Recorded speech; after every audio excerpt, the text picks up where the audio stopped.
Tu lances, je lance. L'eau. Lance l'eau, Camelot. Et bonjour tout le monde. Salut à tous. Alors aujourd'hui on va vous parler d'une vidéo qui est sortie le 22 janvier 2020, qui était très attendue depuis 11 ans. J'extrapole un peu, mais en gros ça fait 11 ans qu'on attend ça. Voilà, donc alors, est-ce que tu peux nous dire qu'est-ce qui est sorti le 22 s'il te plaît? Moi je suis sorti de chez moi. Je suis allé travailler. La vidéo qui est sortie. C'est le teaser de Camelot. Premier volet. Bravo! Donc c'est le film d'Alexandre Astier qui sortira le 29 juillet 2020 et qui donc est la suite de la série qu'on a connue. Est-ce que tu peux nous parler un petit peu de cette série pour ceux qui ne connaissent pas éventuellement? Alors donc la série Camelot, réalisée, produite, tout ce qu'on veut par monsieur Alexandre Astier, qui a commencé en 2005 et qui s'est arrêté donc en 2009, donc ça s'est fait sur 4 ans, il y a 6 saisons. La toute dernière était un petit peu différente, parce qu'on était parti sur un format d'épisodes courts, humoristes, humoristique. Oui. Ouais, parce que lui il est humoriste, et du coup il a fait une série humoristique. Ouais, c'est pas faux.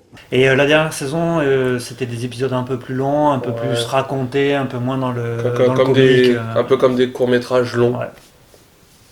Ou des longs-métrages courts. Ouais, entre deux, enfin, c'était une histoire. Donc là, en fait, on sait pas grand-chose pour l'instant. Alors, on sait juste que c'est la suite, a priori. Voilà, et de ce qu'on sait qui va se passer, Arthur était réfugié à Rome et il revient pour affronter l'armée de Lancelot, qui était un peu le rebelle. C'est ça, donc pour ceux qui n'avaient pas suivi, donc à la fin, Lancelot a fait un petit peu son bout de chemin de son côté, il a un peu dragué Guenièvre. Même avant la fin. Hein. Oui, enfin, en gros, il était pas la fin, c'était un peu ça. Enfin, ils étaient plus très potes. Astier s'est barré, enfin Arthur, du coup, s'est barré. Et là, ça serait un peu le retour d'Arthur pour taper sur Lancelot. Oh, voilà, on sait pas trop. A priori. Non, moi je crois qu'il faut que vous arrêtiez d'essayer de dire des trucs. Alors, Alexandre Astier, qui est quelqu'un que j'estime intelligent et qui fait pas comme tout le monde, là, par rapport à plusieurs bandes annonces, quand on voit tout le film quasiment, là, on voit rien, tout a été gardé bien secret déjà pendant des années, donc ça aurait été dommage de tout dévoiler dans le teaser. Donc là, en fait, c'est une succession de plans rythmés par une musique, où on voit quasiment tous les personnages qu'on a pu connaître dans la série. C'est ça. Dans le casting, on revoit à peu près tout le monde. Tous ceux qu'on connaît, avec quelques petits suppléments. Il y a 2-3 acteurs qui n'étaient pas dans la série. Donc il y a Clovis Cornillac, Guillaume Gallienne, on a Sting, qui évidemment n'était pas dans la série. Petite chose qu'on peut vous glisser comme ça, donc on le voit pas dans la bande-annonce. Non. Donc c'est Edouard Baird, mais a priori, il serait dans le film. En tout cas, il est crédité. Et il est crédité pas sur tout. Hein. C'est-à-dire que si on va sur certaines pages, on ne le voit pas au crédit du film, et dans d'autres, on le voit. Donc, point d'interrogation. Point d'interrogation, mais bon, s'il est crédité sur certaines pages, on imagine quand même qu'il y sera, ça serait dommage. Ouais, peut-être il passe une tête. Ouais. Peut-être qu'il fait comme les autres, il regarde en haut comme ça. Ouais. Pas changer assiette pour fromage. Alors, dans la bande-annonce, il y a quand même 4 gros absents. Oui.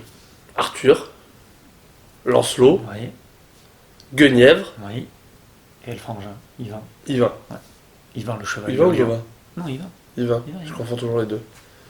Bon, en tout cas, le frère de la reine. Ouais, c'est les 4 qui disparaissent. Bon, on est sûr qu'on les verra, quoi, mais... En tout cas, il y en a 3 qui sont cités au casting. Il y en a un, qu'on voit pas. Le frère Astier, il n'est pas créé... Ou alors, bon, on ne sait pas. Point d'interrogation. En tout cas... brouillé avec Alexandre. Ouais, mais en tout cas, celui qui joue Lancelot, celui qui joue Guenièvre et celui qui joue Arthur sont crédités.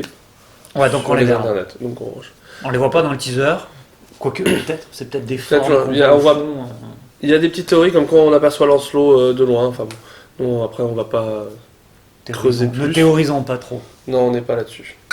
Alors le fait d'avoir une bande-annonce qui dévoile peu laisse place à beaucoup d'imagination, de fantaisie, de théories. Alors sur internet, j'ai vu pas mal de vidéos où il y a beaucoup de gens qui analysent point par point, image par image. Bon, clairement ils ont du temps, mais moi j'ai pas le temps de faire ça. Non, c'est pas qu'on n'a pas le temps, c'est qu'on n'a pas l'envie. Moi je trouve ça ridicule. Enfin, non, après moi je dirais pas, je suis moins... Si, il y en a qui sont ridicules. Bon d'accord. Mais en fait, il y a quand même des choses qu'on peut essayer d'analyser sans forcément rentrer dans des théories plus ou moins... abracadabantesques. Fumeuses. Qu'est-ce qu'on a pu voir? Léo Dagan et Dame Célie. Ouais, alors on les voit sur des plans séparés déjà, on les voit jamais ensemble. Ils n'ont pas tout à fait la même tenue vestimentaire, c'est-à-dire il y en a une qui fait un peu belle gosse, bien habillée, mais assez méchante. Hein. C'est un peu tenue méchante, je me la pète et tout. Et on a l'autre qui fait un peu pouilleux de la forêt. Oui, après du coup, ce qu'on peut noter, c'est que les costumes, que ce soit pour eux ou pour d'autres, ils ont des costumes qui se ressemblent entre eux, donc on peut imaginer qu'ils sont dans les mêmes clans ou dans les mêmes confréries. Ouais, il y a plein de plans où on voit des gens habillés en blanc, on les revoit après. Ouais. Puis Dame Célie, elle est avec un personnage qui, on sait, était pas super pote avec un autre personnage, donc Ouais, sans être vraiment pas super potes, oui. finalement ils étaient quand même. Mais bon, voilà, ça nous permet de voir. On voit aussi M'évanouit qui à la fin était retourné un peu avec Caradoc. Là, Caradoc qui est toujours avec Perceval avec son petit clan autonome. Et Perceval qui est le seul à parler quand même. Et dans qui dit toute la cette seule bande, phrase du teaser, qui est la vengeance est un plat qui se mange sans sauce. en plus soi. Parce qu'autrement après c'est pas péremptoire. Évidemment. Pour atteindre le point d'impact de façon péremptoire. Pour revenir là sur Léo Dagan et Dame Sénie, moi je suis sûr qu'en fait ils sont toujours ensemble et que l'autre il est en mission Donc en fait, t'es en d'espionnage. train de faire une théorie. Non, justement, je Si. détruis les théories qui disent ils sont plus Tu détruis une ensemble. théorie avec ta Et théorie. voilà, avec ma théorie, mais la mienne est fondée. Non, j'allais capillotracter. La preuve. C'est compliqué. Je vais pas essayer. Un marteau, moi. Hein. Je crame tout, moi. Alors la petite différence avec la série, donc dans ce qu'on a pu voir dans ce teaser, c'est que là évidemment, comme on sort du cadre de la série et donc du château et des environs, là on voyage, hein. On voit du pays, on voit du désert, on voit de la mer, on voit de la neige, on voit plein de choses. Donc je pense qu'il s'est quand même fait plaisir et que moi ça me laisse présager un bon film. Moi après, je suis fan de la personne et de son travail, donc j'estime qu'il est assez doué Alors, pour nous faire quelque chose de Tu es bien. fan de quoi chez cet homme? Parce que en De dehors son de intelligence, Kaamelott, de son talent, de sa répartie, de son bon sens, de son esprit critique et analyse. Et j'aime bien que une personne fasse un projet du début à la fin et qu'il n'y ait pas d'autres intermédiaires. Comme ça, il va au bout de son idée. Après, c'est bien ou c'est pas bien, mais au moins le gars, il peut aller au bout. Il fait même les musiques. Hashtag Star Wars. Ouais, en place. Il fait les musiques, il compose, il écrit, il met en scène, il joue, il dirige. Voilà. Limite, il était pas en train de peindre les décors, j'en sais rien. Il joue dans pas grand chose quand même, hein. Ah, tu vas pas recommencer avec ça.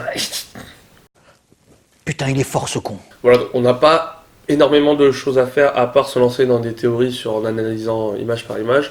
Moi, Ce qu'on fera pas ici. non. À titre personnel, je suis plus que content qu'après des années de bataille juridique, parce qu'il y a un passif avec M6, il avait perdu les droits, il les a repris. Je suis content voilà, qu'il se lance dans cette trilogie, puisque ce sera une trilogie. Donc voilà, je suis plus que trépignant du 29 juillet. Je pense que je vais poser un Tu es RTT ce hyped. jour-là. Donc comme on vous l'a dit, il n'y a pas de pléthore d'infos à se faire un petit peu avec ce teaser et tout ce qui tourne autour. C'est vrai que c'est un petit peu maigre. Mais bon voilà, nous dès qu'on a des infos un petit peu costauds ou quoi, on vous tiendra au courant, que ce Ouais, soit donc, transmet. avec Facebook ou ici une petite vidéo si c'est quelque chose qui mérite d'être dit. Oui, donc si vous voulez ces infos, qu'est-ce qu'il faut faire? Vous vous abonnez, vous cliquez sur la petite cloche pour avoir les notifications et vous partagez, vous cliquez sur la page Facebook, enfin je sais pas, je connais rien, mais enfin, vous savez, vous y allez, puis Vous-même vous savez. vous cliquez là où il faut cliquer, et puis voilà, et comme ça, on recense les infos, on se les envoie, on partage. Hein, c'est pareil, si vous avez des trucs, envoyez, on en parle. C'est toi qui es censé avoir des trucs, pas eux. Hein. Eux, ils viennent pour avoir des trucs grâce à toi qu'il y a des trucs. Oui, mais ça n'empêche pas, peut-être des fois il y a des gens qui ont des trucs. Même s'ils ont des trucs que toi tu n'as pas ces trucs. C'est pas Finalement faux. ça sert à rien que toi tu fasses ces trucs. Et surtout, on n'oublie pas... Pégal indépendant!